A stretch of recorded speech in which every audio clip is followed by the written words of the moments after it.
नमस्कार. आज मुलीच्या डब्याला जी भाजी केली होती त्याची कृती दाखवते. तर ओलं खोबरं, काजू, बडीशोप, जिरं, आलं, लसूण, काळी मिरी, कोथिंबीर आणि हिरव्या मिरची याचं एक वाटण तयार केलं. कुकरमध्ये तेल तापवलं, त्यात कांदा आणि तमालपत्र घातलं आणि थोडंसं तपकिरी परतून घेतलं. त्यानंतर टोमॅटो आणि वाटलेलं वाटण घालून मिनिटभर परतून घेतलं.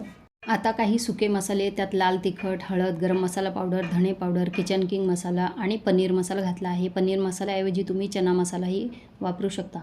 मसाले परतून घेतले. आता त्यामध्ये 7 ते 8 तास कोमट पाण्यात भिजवून घेतलेला राजमा घातला आणि परत एकदा परतून घेतला. गरजेपुरतं पाणी आणि चवीपुरतं मीठ घालून कुकरच्या 5 ते 6 शिट्ट्या करून घेतल्या. राजमा शिजला आहे. गॅस परत चालू केला. कोथिंबीर घातली की चमचमीत चटकदार मसाला राजमा तयार आहे. आणि अशी चटकदार भाजी जर डब्यात असेल तर पूर्ण डबा फिनिश होणारच. आणि अशा चटकदार रेसिपी तुम्हालाही आवडत असतील तर मालाच किचनला लाईक, शेअर आणि सबस्क्राईब करायला विसरू नका. आणि रेसिपी आवडली असेल तर उद्या डब्याला नक्कीच करून बघा. धन्यवाद.